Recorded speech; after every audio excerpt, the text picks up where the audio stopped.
오늘은 산재보험에서 일용근로자의 평균 임금을 어떻게 계산하는지에 관한 판례 하나를 편하게 이야기해 보겠습니다.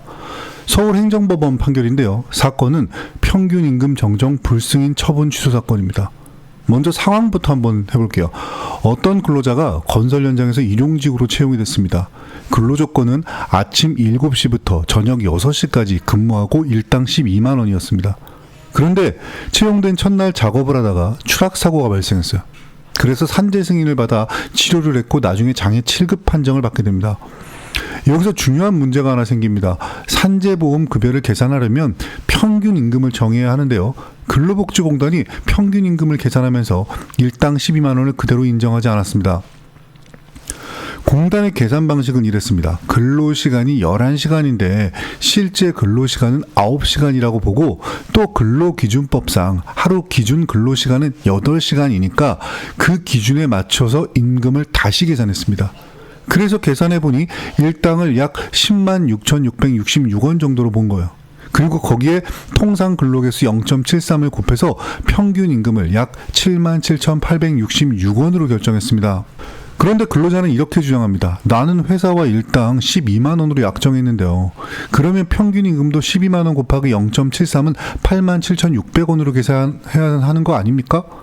그래서 평균 임금을 다시 계산해달라고 신청했는데요. 공단이 정정 신청을 거부합니다. 그래서 결국 행정소송까지 가게 된 사건입니다. 이 사건에서 법원이 판단해야 했던 핵심은 딱 두 가지입니다. 첫째, 일용근로자의 평균 임금을 계산할 때 약정된 일당을 기준으로 해야 하는지, 둘째, 그 일당 중에서 8시간을 초과한 연장근로 부분을 빼야 하는지입니다. 먼저 법 규정을 간단히 보면요. 산업재해보상보험법에서는 일용근로자처럼 근로 형태가 특이한 경우 일반적인 평균 임금 계산 방식을 그대로 적용하기 어렵다고 보고 특례 규정을 두고 있습니다.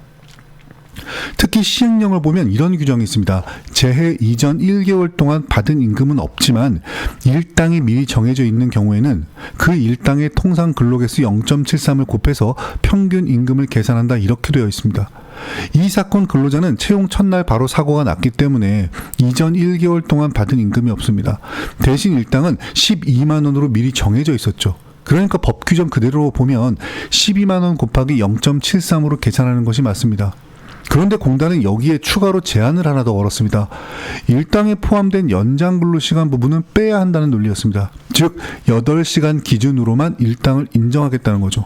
하지만 법원은 이 판단이 잘못됐다고 봤습니다. 법원이 왜 그렇게 판단했는지 이유를 보면요. 첫 번째는 일용근로자 평균임금 계산 규정 자체가 이미 특별 개정입니다.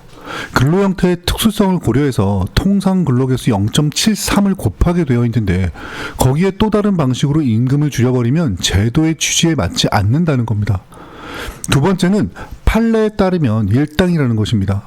단순히 한 기본급이 아니라 실제 지급되는 하루 임금 전체를 의미합니다. 즉 수당 등이 포함된 실제 수입을 의미하는 것이죠. 세 번째는 산재보험에서도 평균 임금이라는 것은 근로자의 통상적인 생활 임금을 반영하기 위한 기준입니다. 그래야 산재 이후에도 생활 수준이 어느 정도 유지될 수 있기 때문입니다. 네 번째는 만약 공단 주장처럼 8시간 초과분을 빼버리면 오히려 일용근로자가 일반 근로자보다 불리해지는 결과가 생깁니다. 일반 근로자는 평균 임금을 계산할 때 모든 임금을 포함해서 계산하는데 일용근로자만 일부를 빼버리면 형평에 맞지 않게 되는 것이죠.